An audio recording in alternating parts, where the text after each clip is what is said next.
Who's going to tell Rush Limbaugh that he can't buy a football team? Rush Limbaugh announced last week that he's partnering in a bid to buy the NFL St. Louis Rams. But now you've got this whole faction of people that are saying, well, he's an alleged racist. Sorry to say this, I don't think he's been that good from the get-go. They say he's an alleged racist because he once worked at ESPN, and he said something along the lines of that the media would like to see a black quarterback succeed. I think the media has been very desirous that a black quarterback do well. Well, when he brought up the word black and quarterback, and it did have some racial connotations, ESPN sacked him. Well, I think there was a little hope invested in McNabb, and he got a lot of credit for the performance of this team. You have players saying, well, I wouldn't play for him if he owned the team. Is that right? Somebody's going to pay you $5 or $6 or $10 million, and you're going to say, I'm not playing for you. Critics are rushing to block the sale, and some players have already come forward saying they would not play for a team owned by the conservative radio host. Why would I play for you? You're Rush Limbaugh. His show today, Limbaugh fired back. Black NFL players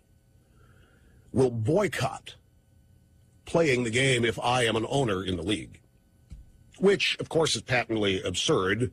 Well, that's the question. Isn't this America? I mean, so the guy has the freedom of choice, the freedom of speech to say what he wants to say. He was already sanctioned by it. Now he's got the moolah. He's able to buy a pro franchise with some other people.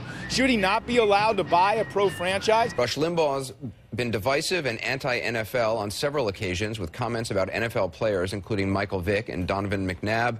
And his recent statement that the NFL was beginning to look like a fight between the Crips and the Bloods without the weapons was disturbing. This is just a polarizing issue. It's almost like you can't say anything that has any kind of racial connotation, otherwise you're just in big trouble. Limbaugh's an American. He's got the money. He wants to buy in. Why not? He has every right to pursue an NFL team, just like you or I do, Bill, but the NFL also has the right to say no. And I guess by the same token, doesn't the Reverend Al Sharpton have the opportunity to say, vote Rush out? If Rush buys the St. Louis Rams, then we won't go to St. Louis. Really? You're not going to go to St. Louis because he owns a portion of the Rams? Are you not going to go to see a football game for the NFL because he owns a portion of the Rams? Are you not going to play football for a team because Rush Limbaugh owns a part of the team? I just think that's crazy.